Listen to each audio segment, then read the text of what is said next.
That is the biggest line. That's what I wanted to stress the importance of. Not one, but two Georges who have been around Biden recently have said that he is not fit to serve. He is not fit to be in office. He is not fit to run for re-election. That is unimaginably devastating. That's terrifying. That's crazy. Brandon spoke to NATO leaders as Democrats are holding closed-door meetings over his candidacy. It's a big deal for Brandon. He's going full-blown. He's going full tilt. I'm the NATO guy. I don't think that is a solid way to win an election, okay? I don't think you can run around and be like, I'm the NATO guy, Jack. Michigan, I'm the NATO guy. Wisconsin, I'm the NATO guy. I made NATO. Vote for me. Literally, perhaps one of the worst possible ways to run for president. Like, nobody gives a shit. Americans, historically, as we have talked about, don't give about foreign policy, which has been a very beneficial position for our robust defense contracts, our robust defense industry.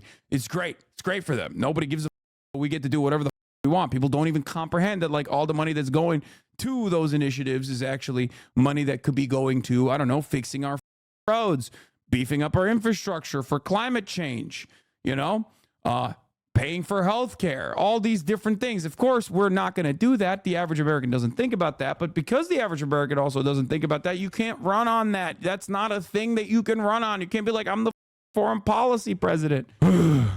Biden spent the day at the NATO summit in Washington as many Democrats on Capitol Hill were struggling with his decision to stay in the presidential race. Nancy Cortez is at the White House. Nancy, good morning.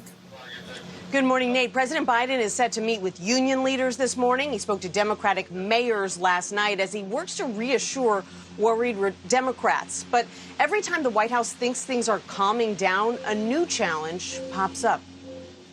Today, NATO is more powerful than ever. Just as President Biden was looking to project strength with a speech to NATO leaders yesterday, House and Senate Democrats were holding tense, closed-door meetings. We're riding with Biden. We're riding with Biden. Was that Are you all on the same page? No. I love how old everyone is. Like, on both sides of this conversation, even people who are like, yeah, Biden is too old to run, they're old as dirt. People who are like, nah, Biden is great, actually. His age is perfectly fine. Old as dirt. It is just like, God, this is such a gerontocracy. Oh, my God. We are getting to a point where it's just like, it's just 75 plus year olds voting, and they're voting for 75 plus year olds. Okay? That's it. If you're over the age of 75, you run for office or you vote for someone who's running for office, and that's it. We're no one else. It's not important for you. It doesn't matter. We don't give about what you have to say if you're under the age of 75. Okay? If you're 74, suck my young buck. You ain't got to say in this conversation. You better see yourself out. Okay? You better see yourself out of this equation. The out of here. They have basically become fossils. What do you mean you're not on the same page? They're not even in the same book. They were discussing Biden's candidacy and polling that shows him slipping in battleground states. They're worried that a poor turnout for him could hurt them, too. Last night, Colorado's Michael Bennet became the first Democratic senator to publicly say Biden can't beat Trump. Donald Trump is on track, I think, to win this election. And maybe win it by a landslide and take with him the Senate and the House. New Jersey Congresswoman Mikey Sherrill urged Biden to help lead the process toward a new nominee. Did you give them a heads up? They did. Did they try and stop you? They did. But New York's Jerry Nadler, who told colleagues privately on Sunday that Biden should leave the race, now says he backs Biden. The president made very clear. That's the funniest part, that they just keep also swapping positions. Cause like Nadler was like, I don't know, maybe the president's fine. I don't know. It's like, like he was one of the first elder statesmen who is also elderly to come out and be like, yeah, this can't happen. Okay. And then now he's turning around and he's like, I don't know. I forgot what I was saying. It's so stupid. It's just, what the f- are we doing? What are we doing? Yes, Tim Kaine in the membrane, Tim Kaine in the brain, baby. Senator Tim Kaine to Joe Khalil TV. I have complete confidence that Joe Biden will do the patriotic thing for the country, and he's going to make that decision. He's never disappointed me. Tim Kaine, dude. Tim Kaine. Bro, Democrats are talking. Okay, let me tell you something, okay? Democrats are talking about New York being a battleground state. I have never seen such panic in the Democratic Party. Like, Bernie Sanders potentially becoming the presidential candidate for the Democratic Party is literally not as scary for these mother. And that's the scariest thing for these mother.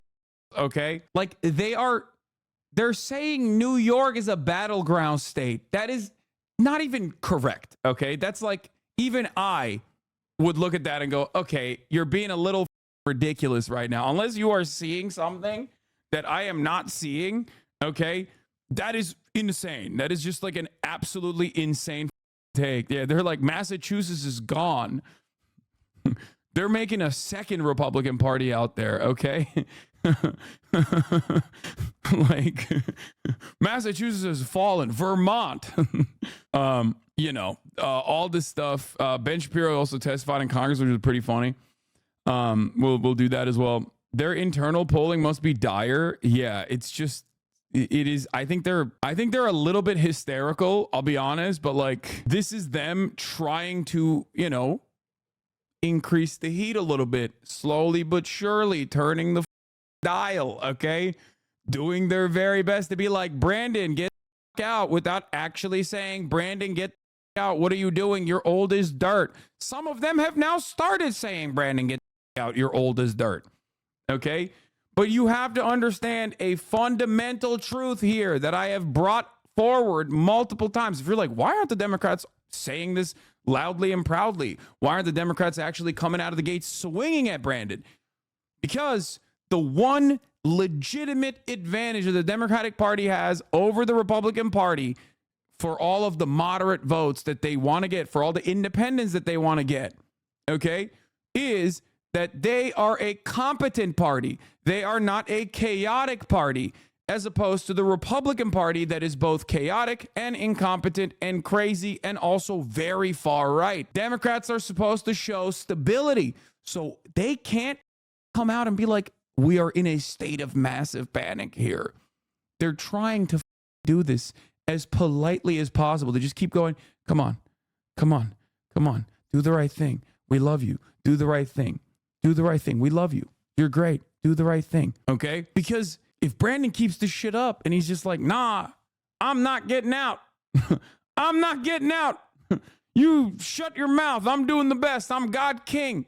Lord Almighty can't get me to take myself out of this race. The more Brandon refuses to hear what the Democrats are saying in the most polite terms as possible, the more the Democrats have to increase the pressure, turn up the heat a little bit. And the more they turn up the heat, the more this looks chaotic, okay? And the more the Democrats look chaotic, the more the Democrats look chaotic, the more they look like Republicans, okay?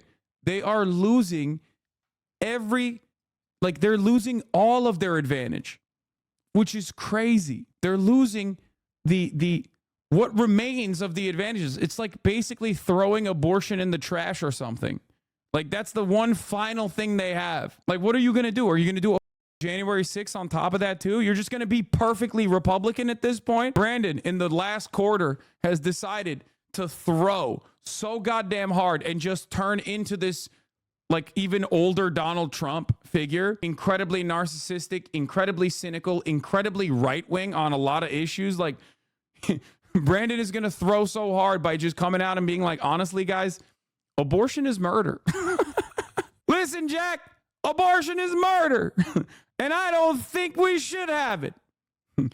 I'm proposing to throw women in jail if they try to get an abortion. I'll tell you what. It's just crazy. They're killing babies, Jack. Immigrants are doing And then they're killing babies. Watch me. Not under my watch. I'll put an end to that. Yesterday that he's running, and for me that's dispositive. We have to support him. He's not the only lawmaker who sounds more resigned. I mean, wasn't that his position 10 years ago? Listen, a lot can change over 10 years. Like at the top of the hour, there used to be a 1-minute ad break. Now there's a 3-minute ad break at the top of the hour. But the reality is, the unchanging reality is that America is a shining beacon of democracy, and a $5 a month subscription will allow you to no longer see those ads at the top of the hour. If you are lucky enough to get gifted a sub, you will also no longer see the ads at the top of the hour. But if you're not lucky and you make your own luck, you can do that by subscribing for free with a Twitch Prime. Trump wants to deport all immigrants. I'll go further and deport American citizens. Joe Biden before the election, probably, yeah. He's like, I'm instituting a new test. If you even remotely look Latino, I will deport you. Even if you got Spanish background, I'm deporting all the Puerto Ricans back to their island. Richie Torres had this to say: in determining how to proceed as a party, there must be a serious reckoning with how down ballot effective whoever we nominate. What matters is not how we feel, but what the numbers tell us. An unsentimental analysis of cold hard numbers, which there's no personal feelings or political loyalty, should inform what we decide and whom we nominate. If we're going to choose a particular path, we should be clear-eyed about the consequences. Blindness is not bliss amid the terrifying threat of a Trump presidency. That's crazy. He's losing Israel's strongest representative. Okay. This is funny. Everyone under 50, Joe has dementia. It's obvious. Everyone closer to Joe's age, I don't know, maybe the sun was just in his eyes. I will never die. Exactly. New Hakeem Jeffries told House Dems in meetings this week, including today, that he's going to relay the concerns he's hearing to Biden. Two sources tell Manu Raju. And Jeffries backs Biden and has been in listening mode, but this is the latest sign that Dem panic isn't going away. My favorite part about this past week has been, and I'm going to get to it in a second when we talk about Nancy Pelosi. Okay. My favorite part about this past week has been the new method that Democrats have decided to apply to the chaos, which is, oh, Joe will make a decision soon. What do you mean he'll make a decision soon? He has said he's running like 18 times, bro. I mean, let's talk about Nancy Pelosi. I'm going to skip it. I'm going to get to this because Nancy Pelosi was on Morning Joe, which has an audience of 1. Okay. This is specifically for one guy. Okay. It is identical to Donald Trump in that regard. Obviously, the Fox and Friends, or was it Fox 5? No, it's Fox and Friends in the morning was for Donald Trump. He loved that show. He watched it all day, every day. He called into it. Morning Joe is Joe Biden's Fox and Friends. Okay.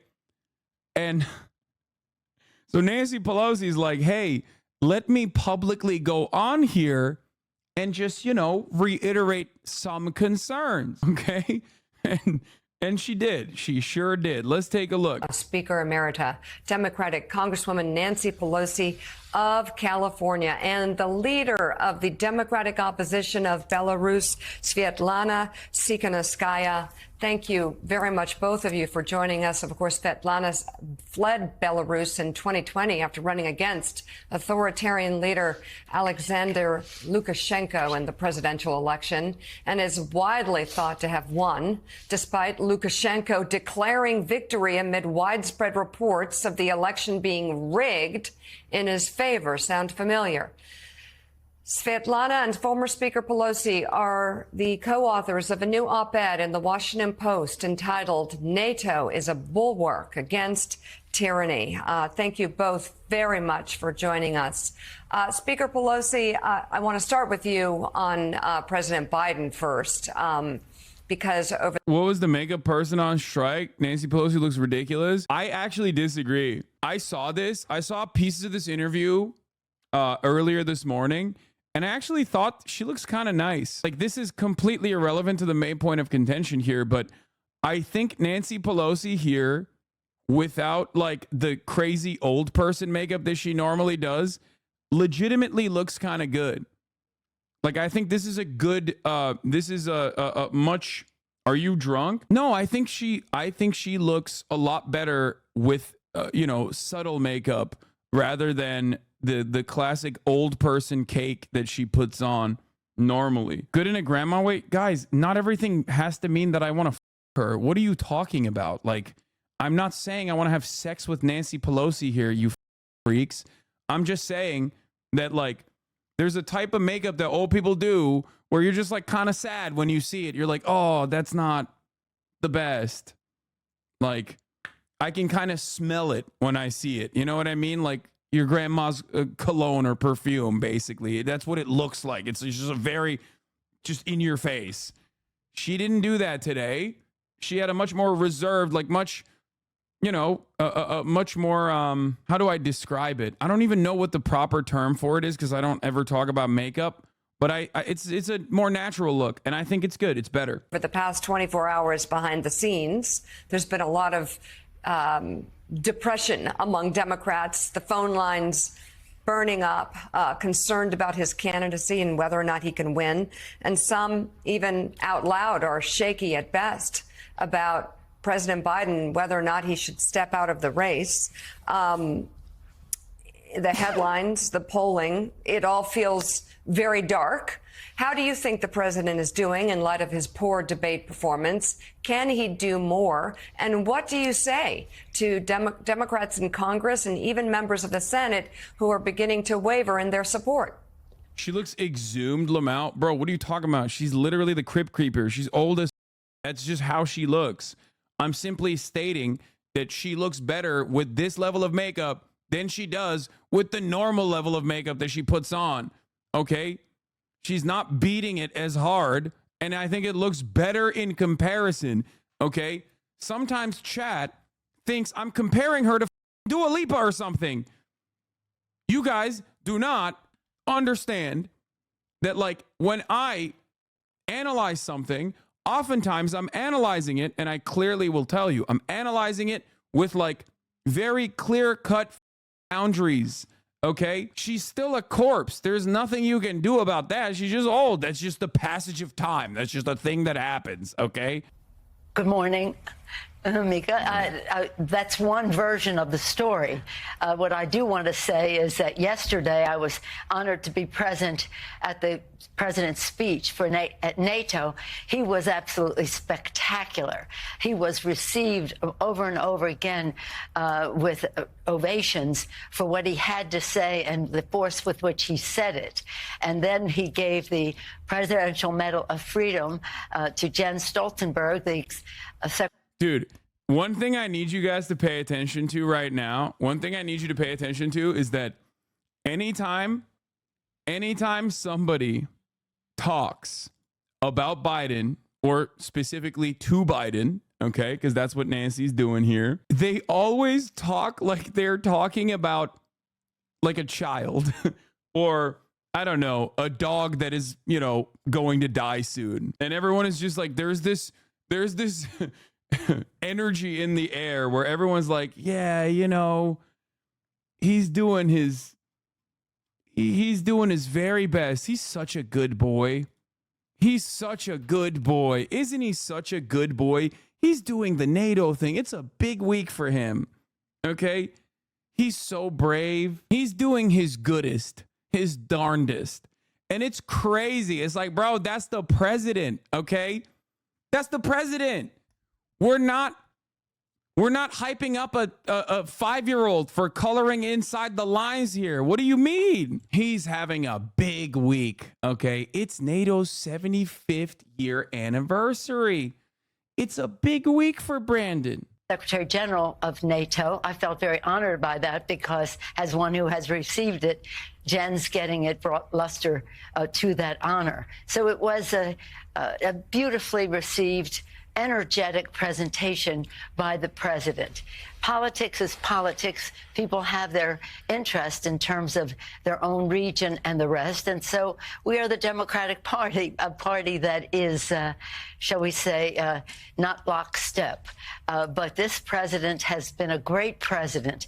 And I can tell you firsthand, as a person who orchestrated many of the pieces of legislation that the president takes great pride in, and he should, because he was there at the table, chapter and verse, very conversant, with a vision, a purpose. That's crazy.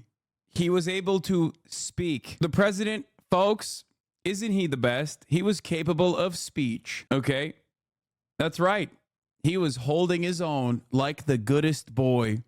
He was holding his own. Now, obviously, this isn't the main point, okay? The main point is coming, and you'll see when it comes. But she's doing the classic Democrat that's like trying to tell Biden to step down move, where they just like spend the first 10 minutes talking about how great he is, okay? Talking about how wonderful of a job he's doing. He carries himself with so much charisma and pizzazz, okay? And it's, yeah, open-faced shit sandwich. Yeah, no, literally, it's just like, it's a compliment sandwich, okay? Just understand, he is deserving of all of the vanilla ice cream in the White House tonight, okay? He's a good boy. With the knowledge of the issues, with values underlining it all, and again, always asking the question, what does this mean to working families in our country? So any thought that he wasn't able to deliver on all of those is, I can just say, just didn't happen. So, Madam Speaker, you just went through the president's record, but let me ask you about the current moment. Does he have your support to be the head of the Democratic ticket? As long as the president had it's up to the president to say. Yeah. Look. This is the moment, okay? Pay close attention. President's record, but let me ask you about the current moment. Does he have your support to be the head of the Democratic ticket? As long as the president had it's up to the president to decide if he is going to run. We're all encouraging him to make that decision. I'm sorry. Make the choice to run? Nancy Pelosi has not been in a vacuum for the past week. She knows the president has decided. Why is she acting like he hasn't decided? He keeps saying, I'm running, Jack. What do you mean? Oh, it's up to the president to make that decision. He literally said, only God can take me out of this race. And then said, if someone wants to unseat me, they should run against me. Primaries are over, and he's over here being like, run against me, Jack. So why is Nancy Pelosi saying that? Why is Nancy Pelosi saying, oh, the president needs to make a decision? We're just all encouraging him to make the decision. He's made his decision. He's made his decision so many times over, as a matter of fact. So why is Nancy Pelosi still acting like the president has not made this decision? Is it because the Democratic Party apparatus only has one speed and that's just gaslighting? Sure, that's valid. They do love doing that. They do love acting like the things that everyone can see and hear and understand and internalize are easily avoidable, right? You could just be like, oh, yeah, he hasn't decided yet. No, he has. He has said it time and time again, which he is going to address in a second. Let's keep going. Because time is running short. I think overwhelming support of the caucus. It's not for me to say. I'm not the head of the caucus anymore. But he's beloved. He is respected, and people want him to make that decision, not me. He has said he has made the decision. He has said firmly this week he is going to run. Do you want him to run? I want him to do whatever he decides to do, and that's the way it is. Whatever he. What do you mean? Well, okay, so let's say Nancy Pelosi hadn't heard Biden say he's going to run, right? Let's say Nancy Pelosi is shocked. Okay, at this new information that she just found out, okay, on Morning Joe. What's the reaction? Why is she not addressing the new information that she just found out about? Oh, the president has made his decision? That's weird. People want him to make that decision, not me. He has said he has made the decision. He has said firmly this week he is going to run. Do you want him to run? I want him to do whatever he decides to do. And that's the way it is. Whatever he decides, we go with. I think it's really important, and I would hope everyone would join in, to let him deal with this NATO conference. This is a very big deal. Over 30 heads of state are here. All of his friends are here. Let him have his little party. Come on.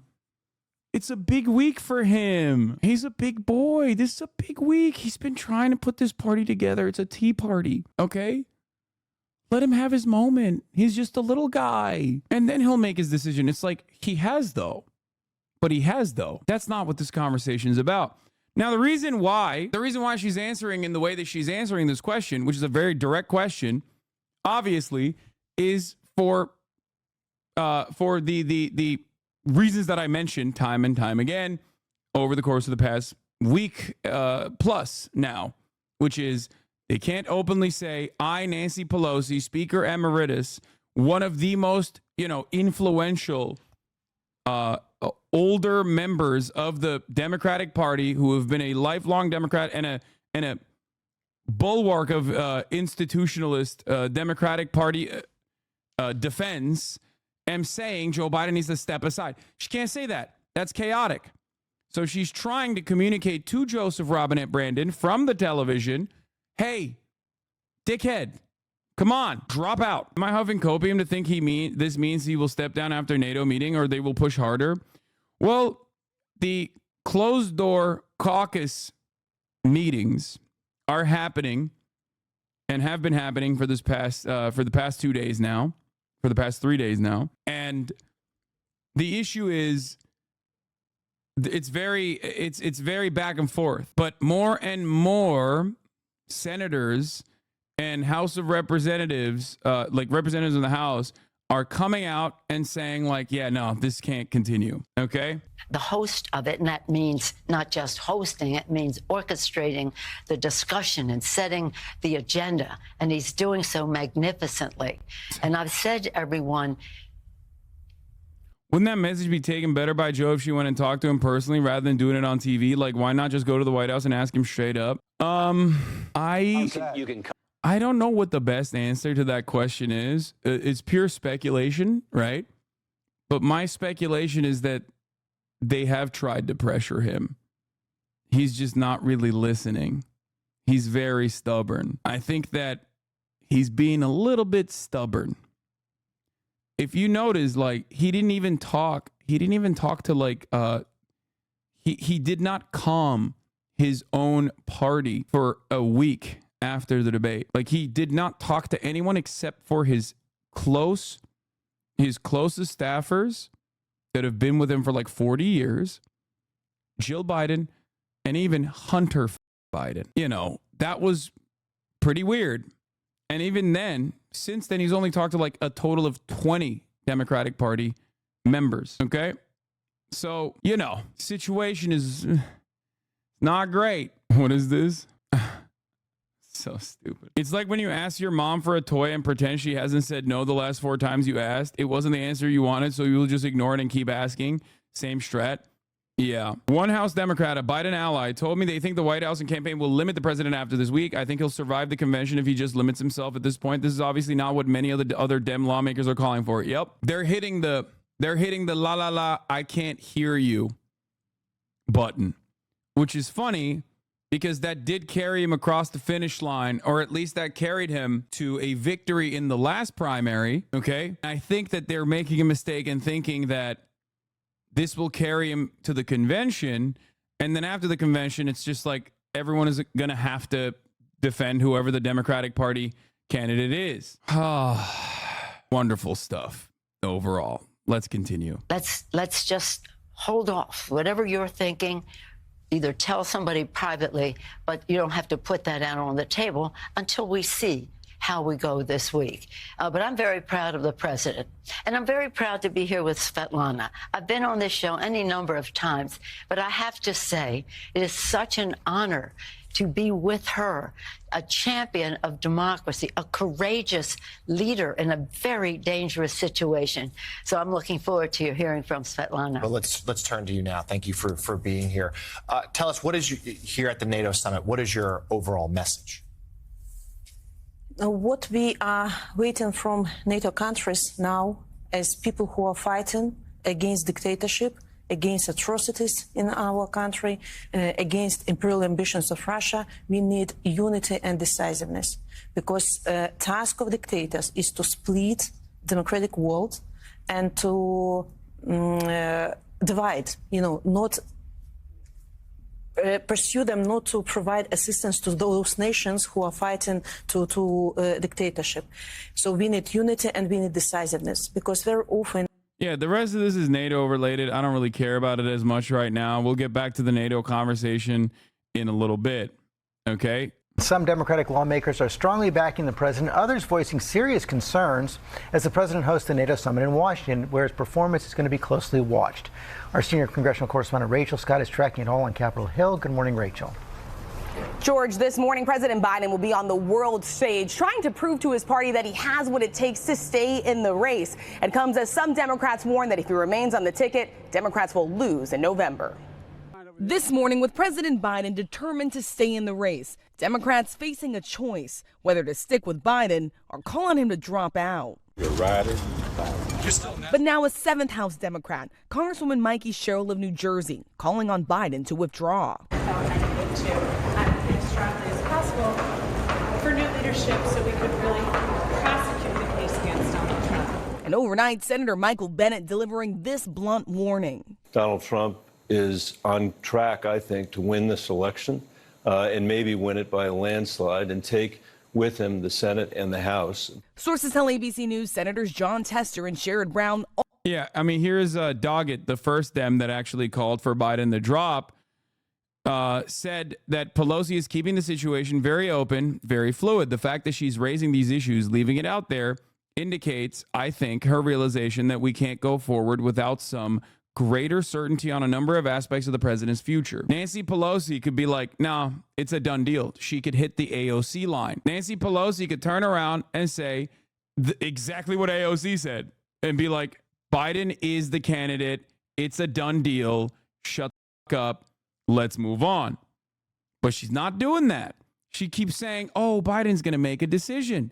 Biden's going to make a decision. I don't think I'm being I don't think I'm holding out hope. OK, I don't think I'm holding out hope and like huffing on copium when I see the insanity happening in front of our eyes, unfolding as we speak. OK, AOC is fivehead by being so pro Biden that the establishment becomes anti Biden. No, the squad and their unconditional loyalty to Biden is completely irrelevant in this conversation because they know that they have no momentum internally when it comes to internal party dynamics. They are literally, they're nothing. If anything, it might even prove to be a negatively polarizing force that causes some of the holdouts to actually circle around Biden. LeMaffeo, you actually might be right, but you got to admit it's cringy to defend Biden. No, it absolutely is. Of course it is. But this is not a conversation that the progressives can have any statements on that will yield a productive result. Okay? That's why I kept saying over and over again, reiterating over and over again, that this is specifically for the establishment Democrats to decide on. Jill Biden might kill off Democrats who are saying Joe should step down since the Supreme Court okayed it. Yeah, okay. Also raised doubts about the president winning re-election when Democrats met behind closed doors. Do you still support President Biden? Said Ohioans have legitimate questions about what President Biden is going to do. That's not a yes. House Democrats met for hours, too. Sources calling that meeting rough. Are you all on the same page? No. What do you mean you're not on the same page? They're not even in the same book. When all of it was over, Democratic leadership from both the House and Senate saying this. Right now. By the way, Biden's team strategy is to keep dripping appearances to delay calls to drop out. He has a Thursday meeting, a big boy meeting, as John Kirby said. He has a Thursday press conference at night. Okay, so remember that. And now he's announced that he's going to do a Lester Holt Monday night conversation, primetime special, 6:30 p.m. Eastern. The primetime special is at 9 p.m. Eastern. They're doing this because they're running out the clock. Not until November. Remember, this is something I already mentioned. They're running out the clock, not until November. They're running out the shot clock until the convention. This is unimaginably selfish. Okay? It's unimaginably selfish. Hold on. I'm going to quote tweet this. Such a robust democracy in America, Lamau. I know. It's great. Why did the convention? Do normies even care about that? It's not about the normies. It's about the Democrats. It's not about the normies. It's not about the voters. I don't think you understand. This is not about the voters at all. This conversation is being had internally within the Democratic Party. If he makes it to the convention, it's over. Like, there's no going back from that. He knows that obviously no Democrat is going to come out and be like, that's the presidential candidate, but I can't in good conscience vote for him. No, of course. Of course they're going to unite, and they're going to, whether they want to or not, shut the fuck up and go with Joe. That is literally what is going on here. The Democrats will absolutely fall in line if he makes it to the convention. And he knows that, and that's precisely why, or his team knows that, and that's precisely why they're trying to run out the clock, not until November, but until the convention. So the Dems unite behind the ticket when it's impossible to swap him. Could they backstab him at the convention? Yes, but that's very unlikely. I think this conversation needs to be had, like I said, in order for this to be a swift transition that doesn't harm whoever comes next, or Brandon himself, really, and his electoral chances, his election chances. They have to do this quickly. They have to do this efficiently. They have to do this with grace. And Biden's senility and Biden's cynicism and Biden's stubborn pride and his spite-motivated attitude is causing this to not happen, which is wild. Seems like they're trying to run out the clock, not until November, but until the conventions, where the Dems unite behind the ticket when it's impossible to swap them out. Bold move from a spiteful, refuses to listen to reason. Does it seem like they are doing it, though? There seems to be too many pro-Biden people, and holdouts have any convincing move on him. No, the holdouts, I believe you, but what do you mean spiteful? Biden has been running for president for like 40 years at this point, okay? He ran for president for 40 years, and he finally got it. And when you hear him say, they always ruled me out, but I won time and time again, okay? He's right. That isn't just, you made this exact same tweet 2 days ago. I know, I keep doing it again and again. Biden isn't trying to get across the finish line on November 5th. He's trying to actively run out the clock until the convention so that it's far too late to swap him out without consequence. It's an insanely selfish strategy from a spiteful man. I know. Why are you calling me out? So is it against the rules or something for the DNC to change their nominee after the convention? Yes, the convention is where you officially designate the nominee. Obviously, if someone dies after the convention, that would be chaotic, but like I'm sure there is like a mechanism there. But no, the convention is the finale. Like, that's it. It would be virtually impossible after the convention to swap them out. And even in the convention, there's like, obviously the DNC could technically choose whoever they want. Okay. Obviously at the convention, the DNC could technically legally choose whoever they want as their candidate. Like, actually, that is like a thing that they could do. Please change your profile pic. I'll change it if you can find that same pic without LGBT background, but you know, I'm not going to do that on my own. Don't change it. I do want to change it. It's just like, I'm too lazy to change it myself. I'll change it. I'll change it right now. Okay, boom. I changed it. Is the Mr. Beast thing a meme, or did he say something? No, he did say it. Did you cover the Clooney article yet? No, not yet. You're just a one-trick pony. President Biden is the nominee, and we support the Democratic nominee. Are you confident that President Biden has what it takes to win in November and serve the next 4 years? As I've said before, I'm with Joe. All of it putting some members who have concerns in a box. We have no choice but to, support him as our nominee and make the best of a complicated situation.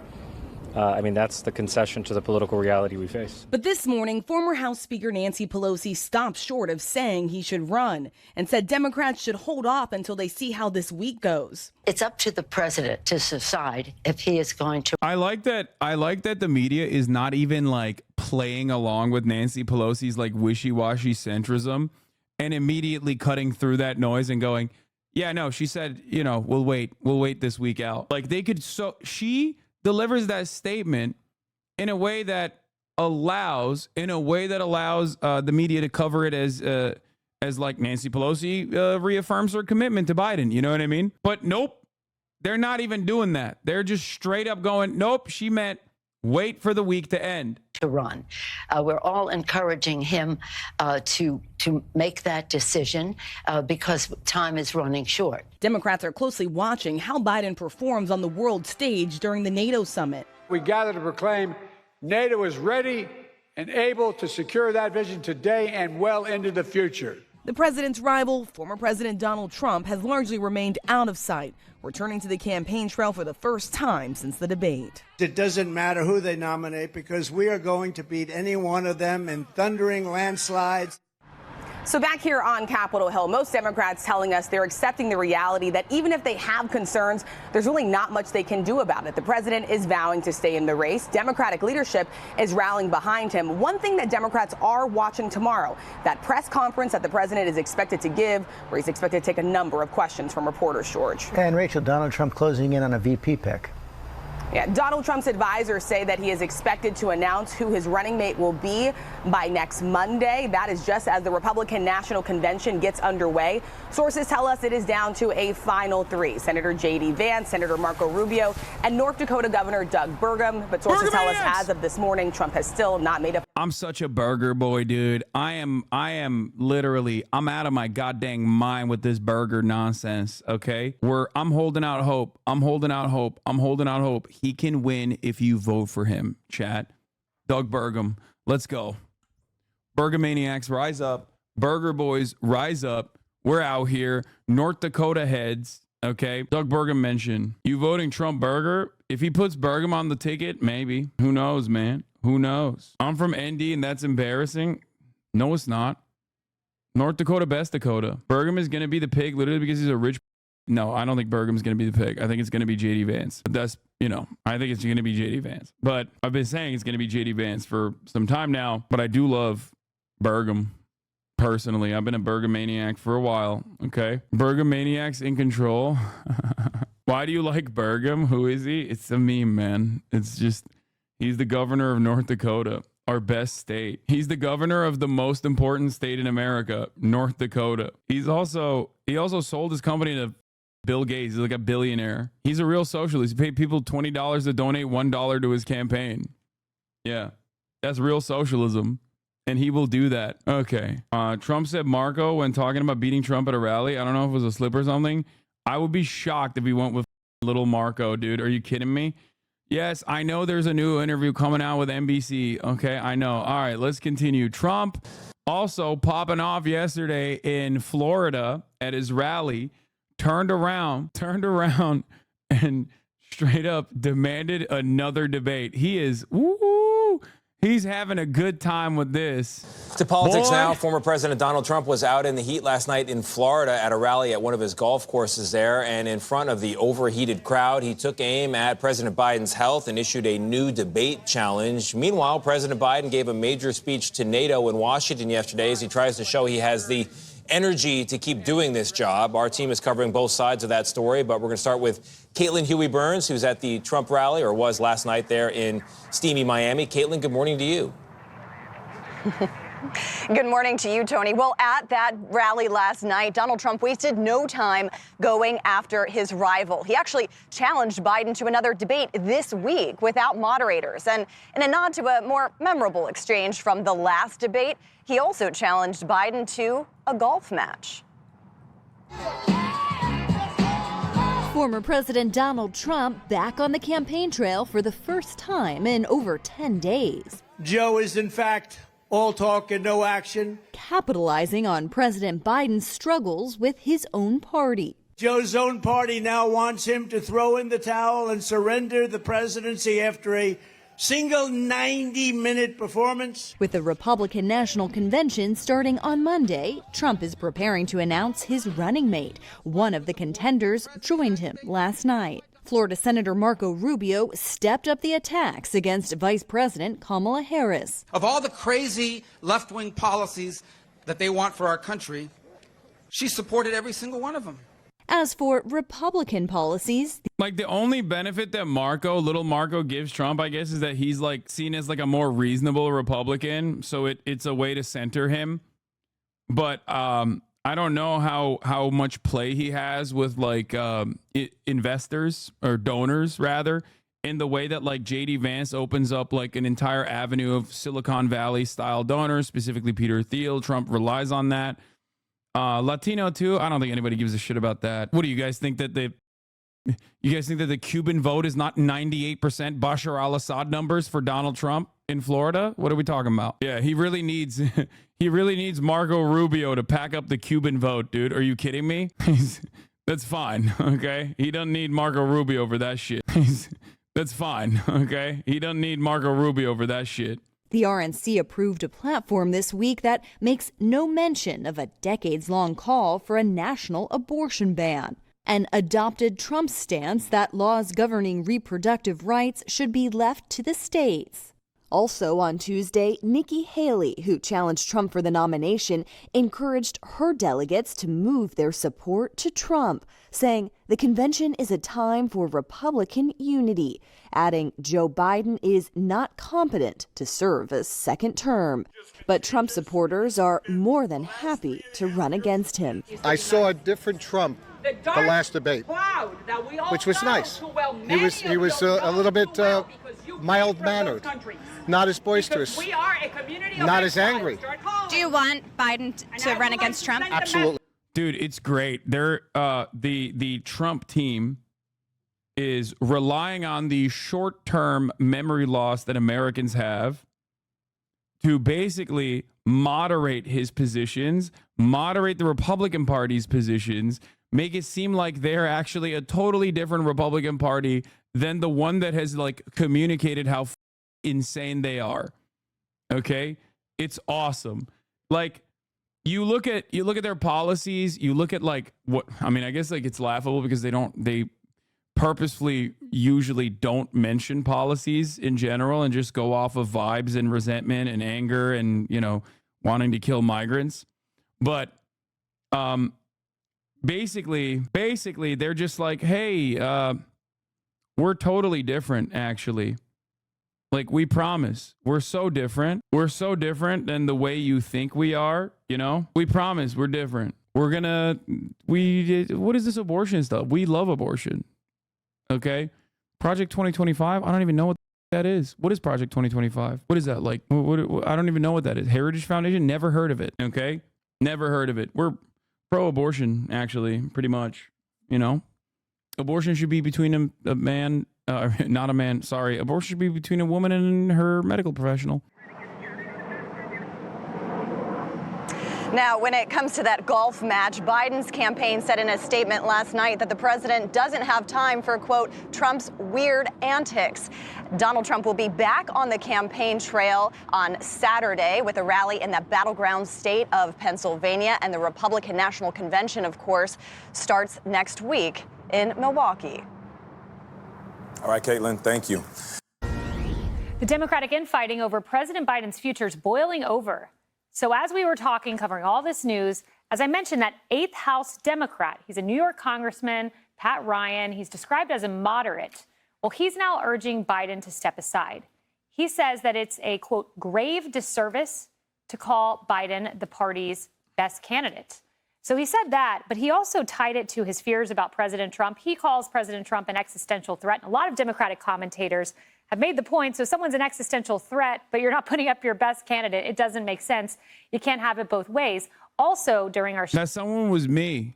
I'm the someone. I'm the one who said that. show, Senator Blumenthal, who just yesterday said Biden is the Democratic nominee for president of the United States. He has my support. He needs to aggressively make his case.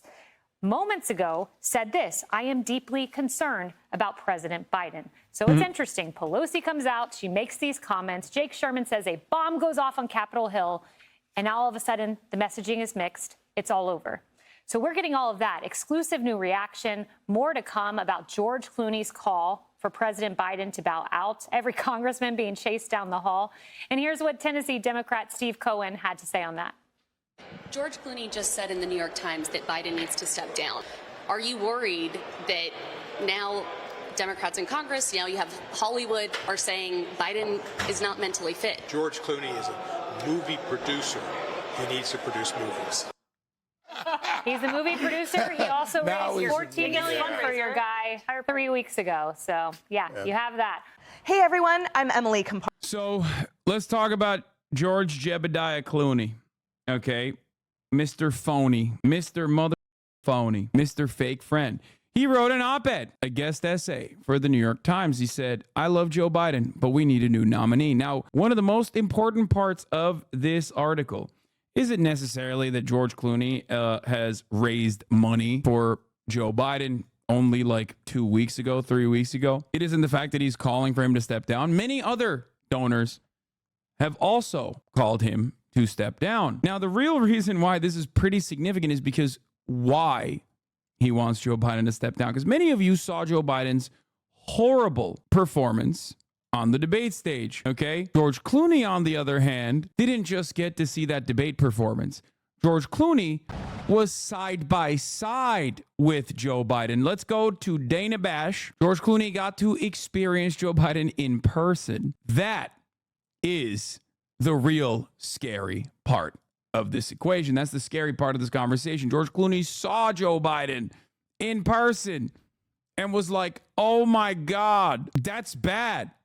As a matter of fact, it's as bad as what you saw on the debate stage. It's a real scary prospect, much scarier than being caught with your dick out at the top of the hour with no subscription when there's a 3-minute ad break coming for you. Isn't this good, not scary? I mean, it's kind of scary that like a dude who stood side by side with the president who raised a ton of money for him is literally saying like, no, he's pooping his diapers. And he's not the only famous George that has stood side by side with the president, the current sitting president. George Stephanopoulos also had a beat. A TMZ person came up to him with a, with their iPhone out, filming a private conversation where he said, hey, what do you think about the president? Like, you saw him, you were next to him. Like, do you think you should stay in the race? And George Stephanopoulos famously yesterday said, no. He said, nah, he shouldn't stay in the race. He's not fit for office. Here it is.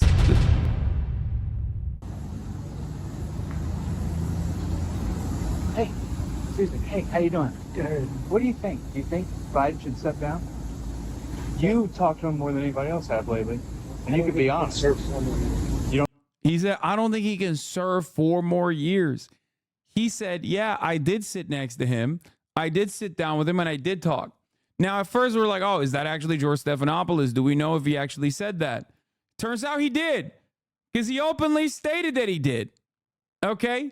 He came out last night and said, yeah, I shouldn't have said that, but it was me. I did say that. And, it was basically, he said something along the lines of like, it was me. I should be more careful with what I say to random people on the street. That's it. I'm just saying, these are people who literally are around Joe Biden, who are not named Jill Biden or Hunter Biden. Okay. People who have been around Joe Biden for extended periods of time, like, having this position is pretty scary. Another House Democrat is calling on Joe Biden to drop out of the race. Moderate New York Congressman Pat Ryan is now the 8th elected Democrat to do so publicly. Of course, President Biden has no shortage of critics right now. Some of his toughest are coming from those who worked inside the Obama-Biden administration, like the co-hosts of the podcast Pod Save America. They served as speechwriters to the former President Obama. This is a campaign that is being, and a White House that is being let down by their principal over and over and over again. It was a terrible interview. He did a terrible job articulating why he's in the race, what happened at the debate, and why he's the person to beat Trump. He's doing a terrible job. Joining me now is one of the co-hosts of that podcast, Jon Favreau, Obama's former chief speechwriter and the co-author of the... Hey, Hassan, why don't you have the same energy towards Ukraine, the multicultural, diverse nation of 50 million people, 20 million now, who decided in 2014 to be a mono-ethnical state, banning Bulgakov, Pushkin, Turgenev, Victory Day, and having the butchers of SS as national heroes, as you do towards the Israeli state, who is practicing some mono-ethnical policy? I don't know, because Israel is not being invaded by a much larger nation and having their citizens be slaughtered. Israel has conducted a 76-year occupation on a territory that does not belong to them, that is comprised of an indigenous population. So the dynamic is genuinely different between, Ukraine. We're going to do the New York poll in a second, and why the New York politicians are coming out and demanding Biden drop out. But that's going to come up in a second. Let's continue. New book, Democracy or Else. John's one-time former boss is also here, former Obama senior advisor David Axelrod, now, of course, a senior CNN contributor. Thank you both for being here. Jon Favreau, I'm going to start with you because, first of all, Axe, I did listen to Hacks on Tap, so I'll get to that in a second. But I listened to the entire episode. I think you dropped it yesterday. I mean, it gave me so much anxiety. I could feel the frustration coming through the car speakers as I was listening to it, and then my earbuds. And so the question is that I have for you is, I'm putting myself in the position of the Biden campaign right now, of the White House. And that is, you guys are so angry and you guys are so upset. Are you hurting more than helping by saying so much about what you're saying publicly? No, I think what's hurting Joe Biden right now is not only the debate performance, but the response to the debate performance, in that he has been unable to articulate a coherent and compelling argument against Donald Trump, who I believe represents an existential threat to our democracy. And the debate did not, voters had concerns about Joe Biden's age and fitness for the job long before the debate. An overwhelming majority of voters did, and the debate amplified those concerns in a way that was very visceral for voters to see. And so it's like, it really doesn't matter what I think, but Z Purpose equals Ukraine should not lean towards the U.S. and have engaged in a civil war that killed more than 13,000 people on each side. I'm a progressive, by the way. Dude, I don't want to talk about this any further, okay, until we get to the NATO conversation. We're talking about Biden right now. There is no good future for Ukraine, nor is there any good future for Russia, nor is there really any good future for the United States of America right now. So I hope that the Biden campaign and that President Biden will just listen to the voters, right? And the overwhelming majority of whom do not like Donald Trump, do not think Donald Trump is honest, but have had concerns for a couple years now that Joe Biden is not fit for another 4 years because of his age. And a majority of voters didn't have that concern in 2020. I want you both to listen to what the former House Speaker Nancy Pelosi said on MSNBC this morning. It's up to the president to decide if he is going to run. We're all encouraging him to make that decision. I want him to do hips like Cinderella. They give it the 5-2-1. Give do the whatever subs. he decides to do, and that's the way it is. David, I'll start with you. The significance of that. I think very significant. First of all, as you know, I think you said earlier in your show here, Nancy Pelosi is a very deliberate person. She says what she wants to say. She never says what she doesn't want to say. She said that for a reason. The president tried to close down this discussion at the beginning of the week with his letter to the House. And what she's saying delicately and respectfully is, no, really the discussion isn't over. And we still need to have this discussion because she's hearing from members all over the country. They all poll. They all talk to their constituents. And they're worried not just about the existential threat of Donald Trump becoming president again, but also the effect that it's going to have on all of their races and the prospect of recapturing the House. So I think the leaders are trying to be respectful and supportive of the president and leave the decision to him. But I think they're going to want to make sure that he makes that decision based on real information. And the real information is not encouraging.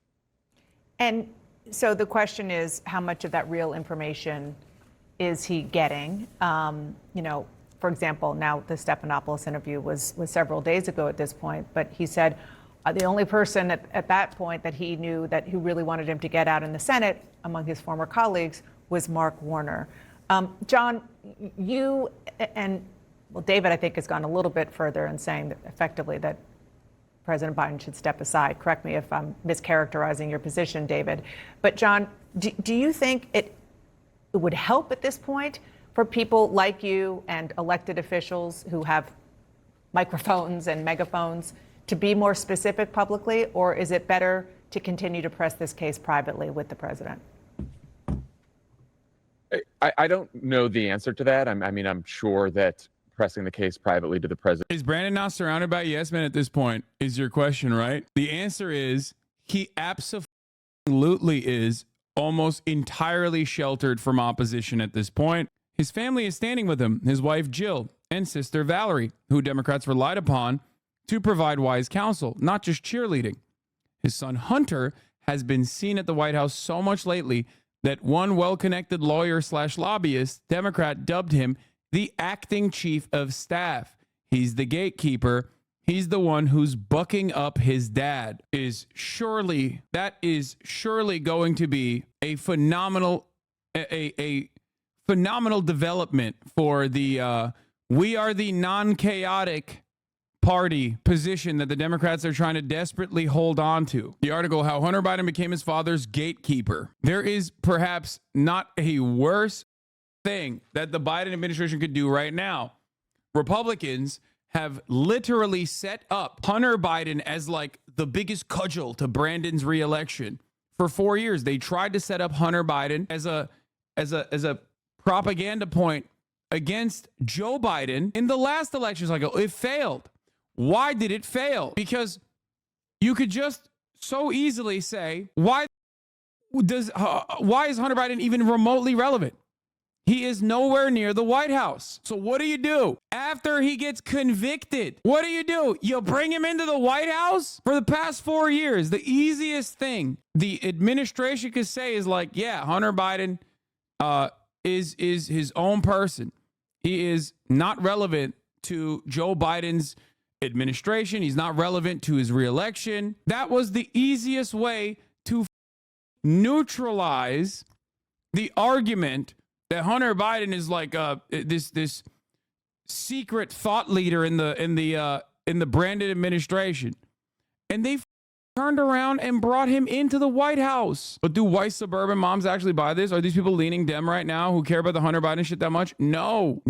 But what you fail to consider is that those past 4 years of anti-Hunter Biden propaganda, and also beyond the anti-Hunter Biden propaganda, is still going to be heard by moderates who think the Trump administration was too chaotic, moderates that the Democratic Party have been desperately trying to signal to, independent voters and moderates who may have even voted for the Republican Party in the past, voted for Donald Trump in the past, that turned around in 2020 and voted for Joe Biden because Joe Biden is an elder statesman. Joe Biden actually means business as usual politics. Joe Biden means we can go back to brunch. No more paying attention to Trump. No more antics. No more chaos. No more commotion. No more confusion. When you take a convicted felon, if you think people care about someone's convicted felon status, as many independents and many moderates, of course, care about Donald Trump's convicted felon status, they are absolutely going to see your crackhead fail son in the White House, and all this coverage on your crackhead fail son in the White House being now this secret chief of staff, and they're going to go, what the is happening? This is why we didn't vote for Trump. This is why we voted for Joe. Why the we want a cokehead fail son in the White House? That's crazy. I don't want that. Bro, I thought you wanted DNC press access, Lamau. I mean, that's entirely separate from this conversation. I'm not going to hide my opinions on what I'm not gonna edit my opinions, dude, so I can get a press passes DNC. That's crazy. Don't be ridiculous. Like, those are memes for the most part. Also, a lot of what I'm saying is not necessarily, crazy. What I'm saying is unironically more pro-Democratic Party and pro-Democratic Party actually winning re-election than what the Brandon administration is doing currently, what the Brandon campaign is doing currently. Okay? I might not necessarily be the biggest fan of the Democratic Party, nor Joseph, Robin, and Brandon, but that doesn't change the reality that, like, what I'm saying currently is 100% correct and could be read as pro-Democratic Party, even pro-Joe Biden. Don't bring Hunter Biden into the White House and show the moderates that you've been desperately trying to cling on to that you are just as chaotic and just as silly as Donald Trump is literally it could be read as a pro-Biden strategy even. President is going to be the ultimate thing that if he decides to step down, that's what's going to do it. But I do think the reason that I keep talking about it, the reason that a lot of people keep talking about it is because President Biden and his advisors are having these conversations with elected officials. The president does respect Nancy Pelosi, Chuck Schumer, all of these people around him that he's served with for years, and his advisors as well. And I do think that if they all gave him an honest accounting of what the numbers are right now and what voters' concerns are, then I still believe that Joe Biden would make what I think would be a very courageous, honorable decision to say, I want to, finish out my job as president here in the next couple of months, but I want to pass the torch to the next generation. And David, answer my question, but also I want you to sort of play with another notion, a broader notion beyond President Biden, which is Richie Torres told me this morning Democrats are headed for a suicide mission politically. You heard Michael Bennett on with Caitlin last night saying that it's not just the presidency at stake. House and Senate Democrats are going to get wiped out. You worked in the White House. You were both in the White House when there was, I don't know about a wipeout, but it was, I'll quote your former boss. He got shellacked. Democrats got shellacked. Very different circumstances, but is that where you see November headed? Look, if the polling numbers that we see today are anything like the numbers in November, I think that gravity will take hold. You can't run. Right now, this polling is showing, for example, Senator Baldwin in Wisconsin running 12 points ahead of Biden. I think the same is true of Senator Rosen in Nevada. Bob Casey in Pennsylvania running well ahead of him. But the history, there are very few cases of senators in the last several cycles and presidential cycles who win when their presidential candidate is losing. And so I think there's real fear, not just for the senators, but for representatives in these swing district, frontline districts. And a lot of Democrats think the House may be the last line of defense if Trump wins the election. So there's a lot of concern about this. If President Biden does withdraw from the race, replacing him at the top of the ticket could be chaotic. But here's what a top Biden fundraiser and longtime supporter, George Clooney, said about that in his op-ed this morning. Would it be messy? Yes, democracy is messy, but would it enliven our party and wake up voters who, long before the June debate, had already checked out? It sure would. The short ramp to Election Day would be a benefit for us, not a danger. John Favreau and David Axelrod are back with me. Ax, what do you think about that argument? Look, I think there's merit to it. Sometimes this is all a matter of risk assessment. There's risk associated with everything. The question is whether the risk of the status quo eclipses the risk of trying something else. And I think we've reached the point where many have come to that conclusion. But the thing about the piece, Dana, that I thought was particularly impactful was Clooney, who just hosted a major fundraiser for the president a few weeks ago in California, said you can't win the battle against time. None of us can. It's devastating to say, but Joe Biden I was with 3 weeks ago, the fundraiser was not the Joe Biden of 2010. He wasn't even the Joe Biden of 2020. He was the same man we all witnessed at the debate. That is devastating. That's devastating. Yeah, and that's and it's what people fear. Yeah, and that's exactly what I was going to ask John about, because, John, you were at that fundraiser as well. I don't know if you spent as much time with President Biden as George Clooney did, since he was one of the hosts. But that's the biggest line. I'm totally with you, David. That quote was like, wow. I mean, it was not surprising. That is the biggest line. That's what I wanted to stress the importance of. Not one, but two Georges who have been around Biden recently have said that he is not fit to serve. He is not fit to be in office. He is not fit to run for re-election. That is unimaginably devastating. That's terrifying. That's crazy. Think about that. Response to those comments from George Clooney, Jake, a campaign official who attended that Los Angeles fundraiser tells me that George Clooney left 3 hours before the president. So clearly the gloves are off. Jake. What does that mean? What? What is that? Is the team saying that Biden is more dynamic than George Clooney? Like, is that what their argument is? Isn't that worse? Doesn't that mean that he like saw what was going on and was like, I can't be here. I don't want to be here. Like George Clooney literally was like, oh my God. I mean, sure, we'll fundraise, but God damn, the situation is dire. Wow, what a banger retort, dude. Thank you to the Biden team doing it again. Damn, they have such a fine way with words. Like the expectation from the public that hears this is supposed to be what? That like we're now going to assume that actually Biden is more dynamic than George Clooney? Okay, you got me. That George Clooney left 3 hours. What's the point? The point of that is to suggest that Biden's stamina is better than Clooney's, and Clooney didn't have, eyes on the entire event. That's the response to the Clooney op-ed. Okay. In response to those comments from George Clooney, Jake, a campaign official who attended that Los Angeles fundraiser tells me that Surprising to any of us who were at the fundraiser. I was there. Clooney was exactly right. And every single person I talked to at the fundraiser thought the same thing, except for the people working for Joe Biden, or at least they didn't say that. But I remember my wife, Emily, turned to me after the fundraiser and said, what are we going to do? I mean, and I said, well, there's a debate in a week. Either he'll do well in the debate and we'll think, well, he was just tired because he flew all the way back from Europe and that'll be that. Or he'll be like this at the debate and then the whole country will be talking about it. And so here we are. Wow. Please come back, both of you. Thank you very much for being here. Fascinating conversation.